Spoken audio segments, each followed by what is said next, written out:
Salut! Moi, c'est Margot, ça fait bientôt 1 an et demi que je suis ici au Québec et aujourd'hui je vais te parler des 5 erreurs à éviter quand tu viens en PVT ici au Québec.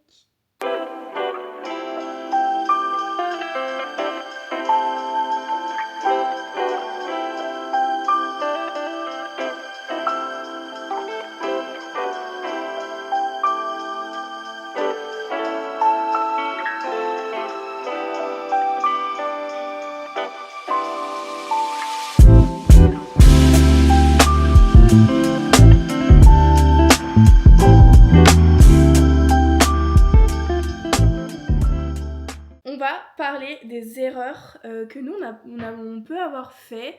Je pense que c'est intéressant de s'informer là-dessus pour éviter de les refaire quand tu arrives ici au Québec pour que tout se passe très bien. J'ai fait quelques vidéos sur ce genre de thématique, le PVT, comment partir en PVT, le budget, mais aujourd'hui on parle des 5 erreurs à éviter quand tu pars en PVT. Première erreur, c'est ne pas organiser tes dépenses et ne pas savoir ce que tu vas avoir à dépenser quand tu arrives ou pas. Nous, on s'était quand même pas mal bien organisé pour savoir combien on avait d'argent de côté, combien on allait dépenser, combien on devait mettre encore d'argent de côté et tout.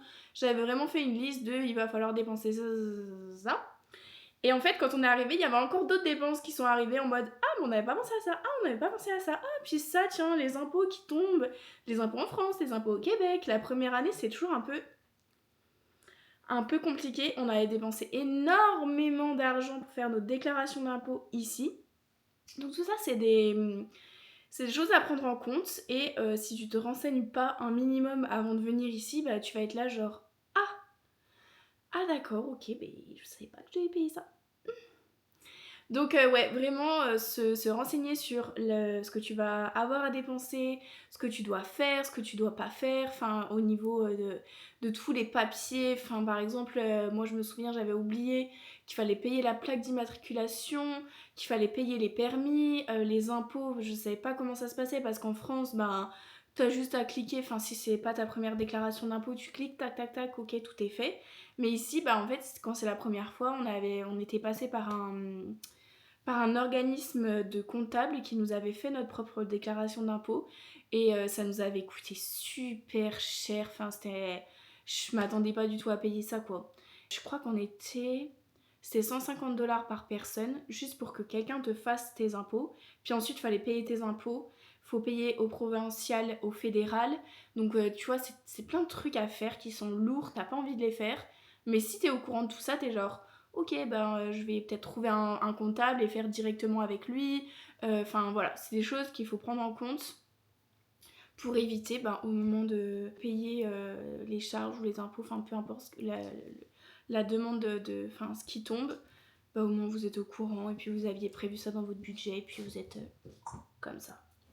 Le deuxième point, selon moi, Jean-Michel me mange les doigts. Le deuxième point, selon moi, ce serait de choisir une ville où tu n'es jamais allé et te dire je vais passer mes 2 ans de PVT dans cette ville-là. Parce que tu connais pas l'ambiance de la ville, tu sais pas si ça va vraiment te plaire. Nous, je sais qu'on s'était dit, on va aller à Montréal. Parce qu'on s'est dit, voilà, là-bas on trouvera du travail, c'est une grande ville, ça va être plus facile pour trouver du travail, un logement. Et au final, on était partis en vacances une semaine et on avait fait un road trip dans le Québec. On avait fait plusieurs villes. On avait fait Montréal, Trois-Rivières, Québec. On était allé vers Magog aussi. On était allé au Mont-Tremblant. Et en fait, après, on s'était dit, mais finalement, les villes qu'on avait préférées, c'était pas du tout Montréal. On n'avait même pas apprécié vraiment Montréal. On avait passé 2 jours là-bas, mais bon, bref. Mais on avait par exemple adoré Trois-Rivières. On s'était dit Trois-Rivières, c'est entre Québec, entre Montréal. Ça a l'air d'être vraiment une ville super sympa, en mode chill et tout. On avait adoré Québec. Vraiment, Québec, c'était magnifique. Et au final, quand on avait commencé nos recherches d'emploi, notre recherche d'un logement, on s'était dit, non mais viens, on va pas à Montréal, on change. Donc ouais, je vous dirais, soit choisissez une ville et puis vous vous dites je suis mobile, si ça se passe mal je changerai, j'irai voir d'autres villes, j'irai en dehors des grandes villes justement. Comme ça vous êtes flexible. Ou alors si vous avez la chance de pouvoir d'abord faire un petit road trip avant de partir en PVT, enfin franchement nous c'était vraiment super qu'on ait pu passer une semaine au Québec avant de venir s'y installer. Comme ça, on se rendait un peu plus compte de la vibe et puis on a pu prendre notre décision de où est-ce qu'on voulait s'installer. Le point numéro c'est croire que tout va se passer comme prévu. Évidemment que rien ne va se passer comme prévu. Et croire aussi que ça va être facile je vais trouver un travail facilement dans ma branche, je vais être bien payée, le logement je vais le trouver facilement, enfin que tout ça se fasse facilement. C'est sûr qu'ici il y a beaucoup moins de restrictions. Par exemple pour un logement vous n'êtes pas obligé de fournir 3 fiches de paie, il y a un garant, un truc, un machin, là, des trucs de malade, une lettre de motivation pour un logement. Vous savez que j'ai déjà fait une lettre de motivation pour un logement. J'avais un dossier qui était épais comme ça. C'était horrible. C'était à Paris, hein. Franchement à Paris, les logements, voilà. Mais ici, c'est quand même beaucoup plus accessible que dans certaines villes françaises. Mais attention, enfin voilà, faut pas non plus croire que tout va être super facile et tout. Il faut être organisé, il faut faire des choses dans les temps, il faut faire des choses correctement. Mais du coup, il faut s'informer des choses à faire. Et ça, faut quand même rester alerte. Pareil pour le logement, ça peut aller très très très vite. Parce que si tu restes ouvert à toutes les opportunités, mais ça peut être super lent si tu te focalises sur ta branche et tu veux pas faire autre chose. Moi, c'est ce que j'ai fait. Quand je suis arrivée, je voulais travailler dans la com. Donc je cherchais de la com, sauf que tout le monde travaille dans la com en fait. Et tu viens d'arriver, t'as pas d'expérience sur le territoire. Oui, t'as des expériences en France qui sont des bonnes expériences. T'as des diplômes en France qui sont des bons diplômes. Mais ici, ils sont genre, ok, mais voilà, t'as jamais travaillé ici, tu connais pas le fonctionnement ici, donc désolé, mais on va prendre quelqu'un qui s'y connaît. Et dès l'instant que j'ai commencé à chercher en dehors de ma branche, j'ai trouvé dans la semaine, enfin même pas dans la semaine, dans la journée, j'avais postulé au Costco dans la journée et le soir on m'appelait, oui vous pouvez venir demain pour un entretien. Oui d'accord. Emre pareil.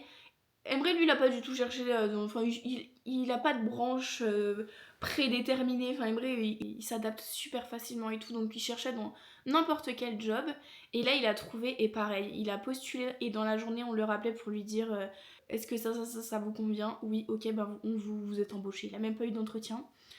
Donc voilà, ça peut aller très très très vite quand vous êtes ouvert et puis que ça vous dérange pas de commencer par des tafs qui sont pas forcément dans votre branche. Moi j'ai travaillé pendant 3 mois au Costco et ensuite j'ai trouvé un autre travail qui était un peu plus dans ma branche. Et voilà, maintenant ça roule. Mais voilà, je pense qu'au début, si tu dois commencer par un taf qui est pas dans ta branche, c'est comme ça. Ensuite, le point numéro 4, très important, c'est qu'il y a beaucoup de Français ici qui pensent qu'ils sont chez eux, mais on n'est pas chez nous ici en fait. C'est pas parce qu'on parle la même langue et qu'on a l'impression que c'est la France ici, mais pas du tout, franchement c'est l'opposé de la France. Oui, on a une même langue en commun, enfin c'est pas du tout les mêmes codes ici que en France. Parce qu'en fait, c'est pas correct de faire ça. Quand on vient dans un nouveau pays, il faut s'adapter à la... Jean-Michel, fais le bordel. Quand on vient dans un nouveau pays, peu importe le pays, peu importe notre culture, il faut s'adapter au pays, il faut respecter les cultures de ces pays-là, les façons de faire, le langage, enfin voilà, tout ça c'est des trucs qui pour moi ça paraît logique, mais il y a plein de personnes pour qui ça paraît pas logique. Enfin vous savez, je sais pas si ça vous arrive, mais moi quand je vais dans un autre pays, et qu'il y a des Français, je suis toujours là, ah les Français, qu'est-ce qu'ils sont chiants, ils font que de se plaindre, ils respectent pas les règles, ils parlent fort. Mais en fait, ça peut être moi qui le fais et que eux disent ça de moi, vous voyez. Ouais, vraiment essayer de s'adapter au mieux et essayer de comprendre en fait ces cultures-là parce que, vous savez, les Français par exemple, ils vont tout le temps se moquer de l'accent des Québécois, ils vont essayer de refaire l'accent des Québécois et à chaque fois je suis mais... s'il vous plaît, mais arrêtez parce que vraiment, déjà vous savez pas le faire. Déjà voilà, vous savez pas le faire, donc arrêtez. Et en plus, c'est un manque de respect de fou malade. Après, c'est sûr que voilà, ça peut être une sorte d'humour et tout, mais bon, je pense qu'on a compris. Je pense qu'il faut passer à autre chose. Oui, voilà, haha, c'est marrant. Non, c'est plus marrant.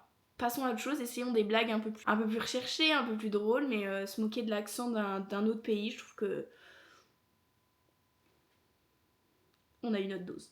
Et aussi, je pense que le fait de s'ouvrir, d'essayer de comprendre les cultures, de pas arriver avec nos gros sabots et dire c'est comme ça, ben non c'est pas du tout comme ça, ça va permettre d'avoir beaucoup plus d'échanges avec les personnes et d'apprendre encore plus comment est la culture ici, comment sont les gens, comment ils vivent et tout.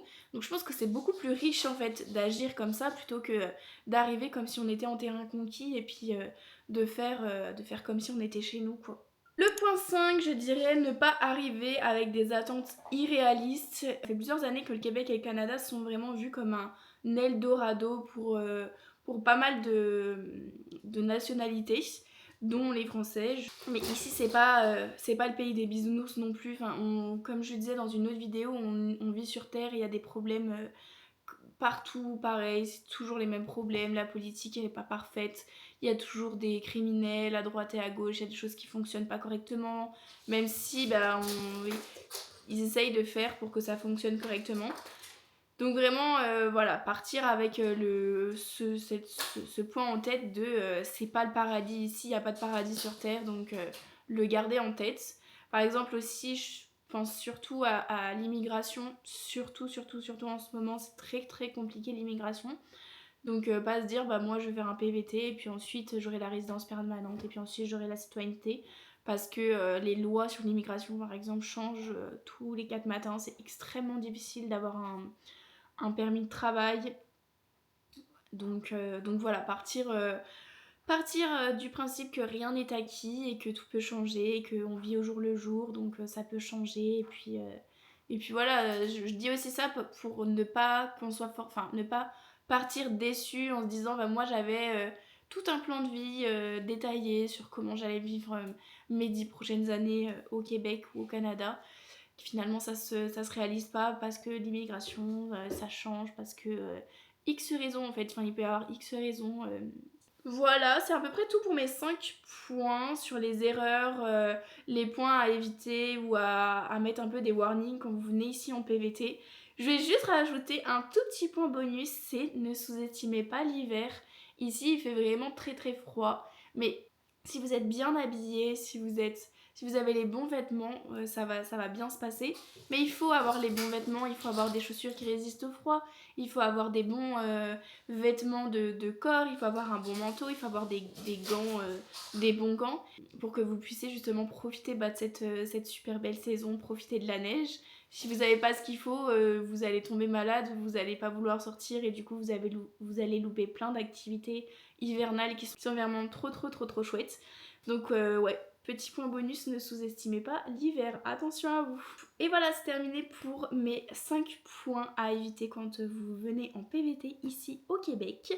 Si ça vous intéresse cette thématique, si vous êtes en projet PVT, si vous êtes déjà au Québec ou quoi, je partage mon quotidien toutes les semaines sur YouTube sous forme de vlog, donc si ça vous intéresse, n'hésitez pas à vous abonner et je vous dis à très bientôt, bye bye.